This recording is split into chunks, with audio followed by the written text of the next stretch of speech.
En 1820, 3 expediciones diferentes, de 3 países distintos, en 3 barcos separados, descubrieron la Antártida. El 27 de enero, el capitán ruso Fabian von Bellingshausen avistó el continente. El 30 de enero, el explorador irlandés Edward Bransfield llegó a la costa. Y en noviembre del mismo año, el cazador de focas estadounidense Nathaniel Palmer reportó haber visto tierra.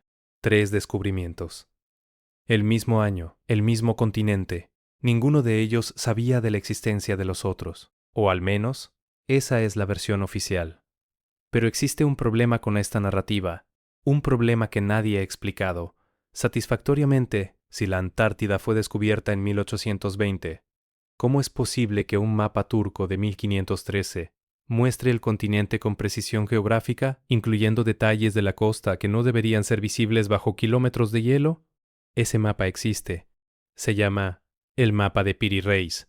Y no solo muestra la Antártida, la muestra sin hielo. Piri Reis era un almirante otomano y cartógrafo, que compiló su mapa usando fuentes antiguas que, según sus propias notas, databan de la época de Alejandro Magno. El mapa descubierto en 1929 en el Palacio de Topkapi en Estambul muestra la costa este de América del Sur, con precisión notable para la época. Pero lo que llamó la atención de los investigadores fue lo que aparecía en la parte inferior del mapa.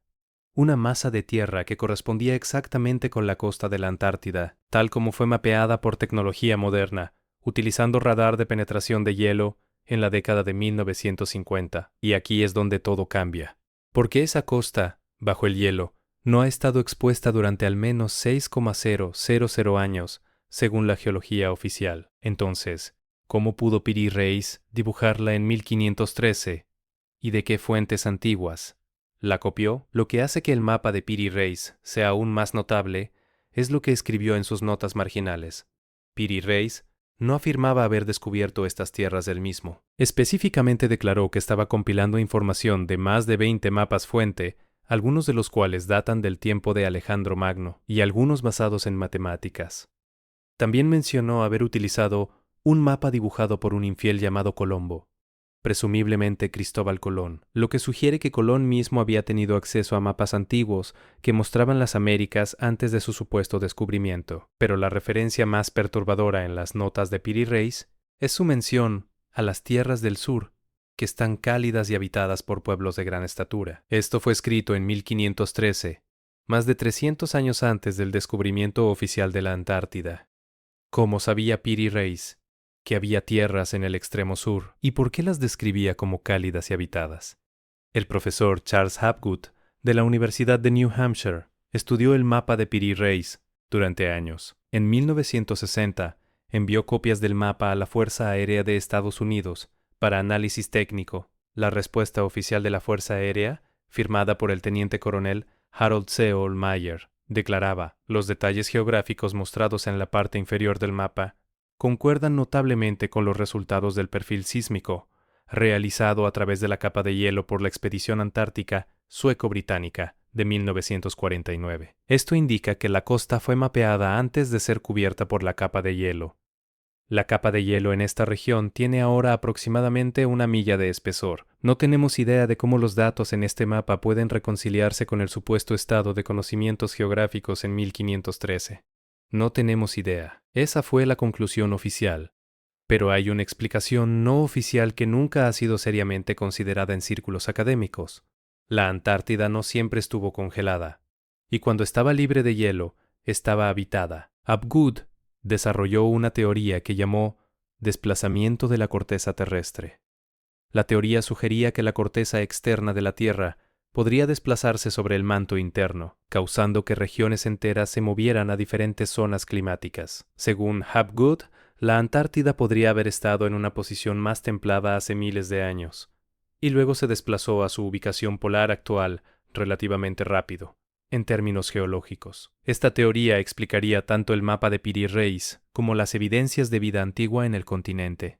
La teoría fue descartada por la geología mainstream, pero Albert Einstein, quien escribió el prólogo del libro de Hapgood, encontró la idea lo suficientemente convincente como para respaldarla públicamente antes de su muerte en 1955. Pero no es solo el mapa de Piri Reis. Existe otro mapa, aún más detallado. El mapa de Oronteus Phineus, de 1531. Este mapa muestra el continente antártico completo, con ríos, valles y cadenas montañosas, todo libre de hielo. Los ríos fluyen hacia el interior desde las costas. Las montañas están ubicadas exactamente donde los estudios sísmicos modernos las han encontrado, bajo el hielo. Y lo más perturbador, el mapa muestra la Antártida dividida en dos masas de tierra principales, separadas por un estrecho. Esto no fue confirmado por la ciencia moderna hasta 1958, cuando estudios sísmicos revelaron que debajo del hielo, la Antártida es efectivamente dos masas de tierra separadas por un mar congelado. ¿Cómo sabía esto Oronteus Phineus en 1531? El mapa de Phineus también muestra algo más. Asentamientos, pequeños símbolos que en la cartografía del siglo XVI representaban ciudades o poblaciones establecidas. Estos símbolos aparecen a lo largo de las costas del continente antártico, particularmente en las regiones que ahora están bajo más de 2 kilómetros de hielo. Phineus no inventó estos símbolos, como Piri Reis. Estaba copiando de fuentes más antiguas. ¿Qué fuentes? Nunca lo especificó, pero alguien en algún momento había mapeado la Antártida cuando estaba habitada. La respuesta oficial es siempre la misma: especulación cartográfica. Pero eso no explica la precisión, no explica por qué estos mapas, dibujados siglos antes del descubrimiento oficial, corresponden con datos que solo obtuvimos con tecnología del siglo XX. Y luego está el detalle más inquietante de todos. En algunos de estos mapas antiguos, la región que ahora llamamos Antártida no se llamaba así. Se llamaba Terra Australis Incognita, Tierra del Sur desconocida. Pero en algunos mapas aún más antiguos, particularmente en atlas rusos y asiáticos del siglo XVII, esa región tenía otro nombre. No siempre. No en todos los mapas, pero en algunos: Tartaria Australis, Tartaria del Sur, el mismo imperio que desapareció de los mapas del hemisferio norte entre 1780 y 1850, también tenía territorios en el sur. Y esos territorios, según estos mapas, se extendían hasta lo que ahora es la costa antártica. Existe un atlas específico que muestra esta conexión, el Atlas Russicus, publicado en San Petersburgo en 1745, por la Academia Imperial de Ciencias. Este atlas, uno de los más completos de su época, muestra claramente Tartaria extendiéndose a través de Asia, con una nota al margen que menciona territorios tartarios australes, conocidos por navegantes, pero no completamente cartografiados. El atlas fue reimpreso en 1786, después del Dark Day de 1780. En la nueva edición, todas las referencias a Tartaria habían sido removidas. Los territorios del sur ahora estaban marcados simplemente como Terra Incognita. En 1947, 77 años después del supuesto descubrimiento de la Antártida, el almirante Richard E. Byrd de la Marina de los Estados Unidos lideró una expedición masiva al continente. La operación se llamaba Operación High Jump. Oficialmente, era una misión de entrenamiento militar y exploración científica, pero para una simple misión de entrenamiento, la escala era extraordinaria. 4,700 hombres, 13 barcos, 33 aviones incluidos portaaviones y destructores. Fue la expedición más grande jamás enviada a la Antártida. La misión estaba programada para durar 6 meses. Se canceló abruptamente después de 8 semanas. Ninguna explicación oficial fue proporcionada. Byrd y su tripulación regresaron temprano, y lo que sucedió durante esas 8 semanas fue clasificado. Pero Byrd habló no oficialmente, no en registros militares, pero en una entrevista con un periodista chileno en marzo de 1947, Byrd hizo una declaración extraña. Es necesario que Estados Unidos tome medidas defensivas contra la posibilidad de una invasión del país por aviones hostiles que provienen de las regiones polares. En caso de una nueva guerra, Estados Unidos será atacado por aviones que pueden volar de un polo a otro con increíble velocidad. ¿Aviones hostiles de las regiones polares? En 1947, ¿quién tenía bases en la Antártida en 1947 capaz de lanzar aviones? La declaración de Byrd fue aún más específica en una entrevista posterior con la revista El Mercurio.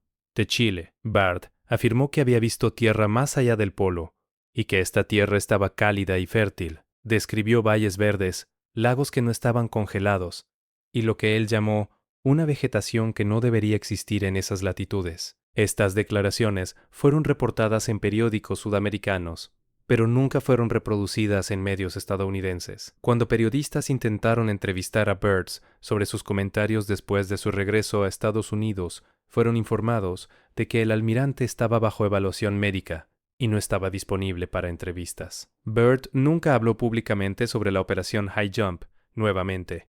Murió en 1957, 10 años después de la expedición. Existe un diario, supuestamente escrito por Byrd. Nunca ha sido autenticado oficialmente, pero ha circulado entre investigadores desde la década de 1970.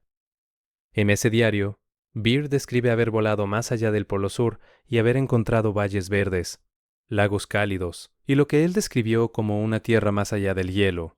El diario afirma que Byrd fue interceptado por aeronaves avanzadas, que no pertenecían a ninguna nación conocida, y fue llevado a una ciudad subterránea, donde se reunió con lo que él llamó los antiguos. El diario nunca ha sido verificado, pero tampoco ha sido desmentido. Y Byrd nunca habló públicamente sobre lo que realmente sucedió durante la operación High Jump. Hay otro detalle sobre High Jump que rara vez se menciona.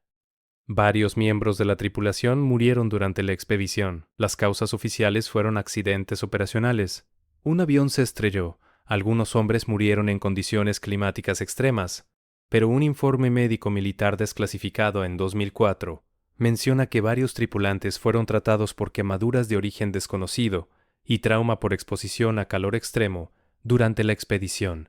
Quemaduras por calor en la Antártida. El informe no elaboró sobre cómo hombres en el continente más frío de la Tierra sufrieron quemaduras por calor. Lo que sí sabemos es que inmediatamente después del regreso de Byrd, Estados Unidos comenzó a presionar para la creación de un tratado internacional sobre la Antártida. Y en 1959, 12 años después de High Jump, ese tratado fue firmado. El Tratado Antártico de 1959 es uno de los acuerdos internacionales más inusuales jamás creados, firmado por 12 naciones, incluidas Estados Unidos, la Unión Soviética, el Reino Unido y Francia. El tratado declara que la Antártida será utilizada exclusivamente para fines pacíficos. Prohíbe toda actividad militar, prohíbe la extracción de recursos, prohíbe las reclamaciones territoriales, y establece que ninguna nación puede establecer soberanía sobre ninguna parte del continente. Suena noble, pero plantea una pregunta. ¿Por qué? ¿Por qué 12 naciones, muchas de ellas rivales geopolíticos durante la Guerra Fría, acordarían simultáneamente no tocar un continente entero, un continente que según la ciencia oficial no contiene nada más que hielo y pingüinos? ¿Por qué Estados Unidos y la Unión Soviética, enemigos declarados, firmarían un tratado que les prohíbe militarizar o explotar la Antártida? ¿Qué encontraron allí que hizo que ambos acordaran dejarlo intacto? Y luego está el artículo 4 del tratado. Es quizás la cláusula más extraña. Declara que ninguna actividad que ocurra bajo el tratado puede ser utilizada como base para afirmar, apoyar o negar una reclamación territorial. En otras palabras, no importa lo que encuentres allí, no puedes reclamarlo. No importa lo que descubras, no puedes usarlo como evidencia de soberanía histórica. ¿Por qué incluir esa cláusula a menos que esperes que algo sea encontrado? Algo que podría cambiar las reclamaciones históricas. Algo que podría probar que la Antártida fue habitada antes. Lo que hace que el tratado sea aún más sospechoso es la velocidad con la que fue negociado. Las negociaciones comenzaron en 1958 y el tratado fue firmado en 1959. En el contexto de la Guerra Fría, cuando Estados Unidos y la Unión Soviética no podían ponerse de acuerdo en casi nada, lograron negociar y firmar un tratado completo sobre la Antártida en menos de 2 años. Para comparación, el Tratado de No Proliferación Nuclear tardó más de una década en negociarse. ¿Qué causó esa urgencia? ¿Qué hizo que ambas superpotencias decidieran que era absolutamente necesario sellar la Antártida bajo un tratado internacional inmediatamente? En 2001, investigadores utilizando imágenes satelitales de Google Earth comenzaron a notar anomalías en la Antártida. Estructuras que no parecían formaciones naturales. En las coordenadas 66 degras, 36 DS12, 91 de grabados 43, 12, 72, hay lo que parece ser una estructura piramidal perfecta, emergiendo del hielo. Tiene 4 lados simétricos, tiene una base cuadrada, y tiene proporciones que coinciden con pirámides construidas por humanos. La explicación oficial. formación geológica natural llamada Nunatak. Pero en 2012, un equipo de investigadores estadounidenses y europeos publicó un análisis de imágenes satelitales de alta resolución. De esa estructura, el análisis concluyó que las proporciones geométricas de la formación eran estadísticamente improbables de ocurrir naturalmente. Los ángulos eran demasiado precisos, la simetría era demasiado perfecta. El estudio midió los ángulos de las caras de la estructura y encontró que todos estaban dentro de 0 y 5 grados de 52 grados, el mismo ángulo que las caras de la Gran Pirámide de Giza. La probabilidad de que una formación natural tenga 4 caras con ese ángulo específico, todas dentro de medio grado de precisión, fue calculada en menos del 0.001 signo de porcentaje. El estudio fue publicado en una revista de geología menor y nunca recibió atención mediática. Cuando periodistas intentaron contactar al equipo de investigación para seguimiento, se les informó que el proyecto había sido descontinuado por falta de fondos. Pero las imágenes satelitales siguen allí, cualquiera puede verlas, y lo que muestran es una estructura que no debería existir en un continente que supuestamente nunca ha sido habitado. En 2016, otra anomalía fue identificada, esta vez en las coordenadas 75 grados 2046, 98, S, 0 de grado 7 cora 58, una formación circular masiva, parcialmente enterrada en el hielo, con lo que parece ser una entrada. El diámetro estimado es de aproximadamente 400 metros. Tiene bordes definidos. Tiene lo que parecen ser pasillos radiales que se extienden desde el centro. Investigadores independientes la llamaron la estructura circular. Geólogos oficiales la llamaron un cráter de impacto, pero los cráteres de impacto no tienen entradas, no tienen pasillos y no tienen la simetría geométrica que esta estructura exhibe. Un análisis de la estructura realizado en 2017 por un geofísico independiente, utilizando datos topográficos públicos, encontró algo más. La estructura está ubicada en el centro exacto de un patrón circular de anomalías magnéticas, que se extiende por más de 50 kilómetros. Ese patrón es consistente con una red de túneles o conductos subterráneos que irradian desde un punto central. Lo que lo hace aún más inquietante es que cuando investigadores intentaron obtener imágenes de mayor resolución de esa área utilizando servicios comerciales de imágenes satelitales, descubrieron que esa región específica estaba clasificada como área restringida de imagen de alta resolución. No pueden obtener imágenes detalladas, no porque la tecnología no exista, sino porque esa área ha sido deliberadamente excluida de mapeo público de alta resolución. ¿Por qué? Si solo es un cráter de impacto en un continente vacío, ¿por qué restringir las imágenes? En 2018, un estudio publicado en la revista Nature Geoscience reveló que debajo del hielo de la Antártida Oriental existe un sistema masivo de lagos y ríos subglaciales, no solo pequeños cuerpos de agua, lagos del tamaño de los grandes lagos de América del Norte, conectados por ríos que fluyen bajo kilómetros de hielo. Y lo más notable, el agua en estos lagos no está congelada, está líquida, a temperaturas que permiten la existencia de ecosistemas microbianos. Pero hay algo más. Los estudios sísmicos han revelado que algunos de estos lagos subglaciales están ubicados en áreas donde la roca base debajo del hielo muestra anomalías magnéticas. Anomalías que, según los geofísicos, son consistentes con la presencia de estructuras metálicas de gran tamaño. El estudio no especuló sobre qué podrían ser esas estructuras. Simplemente notó la anomalía y pasó a otros datos. Uno de los lagos subglaciales más grandes, el lago Vostok, ha sido objeto de particular interés científico. El lago tiene aproximadamente 250 kilómetros de largo y 50 kilómetros de ancho. Está sellado bajo 4 kilómetros de hielo y ha estado aislado del mundo exterior durante al menos 15 millones de años, según la ciencia oficial. En 2012, científicos rusos perforaron el hielo y alcanzaron el lago, extrajeron muestras de agua. Los resultados iniciales mostraron la presencia de vida microbiana, pero luego el proyecto se volvió extrañamente secreto. Las publicaciones científicas sobre el lago cesaron abruptamente. Cuando investigadores independientes preguntaron sobre los hallazgos posteriores, fueron informados de que los datos estaban siendo analizados y que los resultados serían publicados eventualmente. Eso fue en 2012. Más de una década después, esos resultados nunca fueron publicados. Pero en 2015, un científico ruso que había trabajado en el proyecto del lago Vostok, el Dr. Anton Padalka, dio una entrevista a un medio independiente afirmando que el equipo había encontrado algo que no debería estar allí. Padalka fue vago sobre los detalles, pero mencionó estructuras artificiales en el lecho del lago y evidencia de actividad que no puede ser explicada por procesos geológicos. Padalka desapareció de los registros públicos 3 meses después de esa entrevista. Su universidad informó que había tomado una licencia prolongada.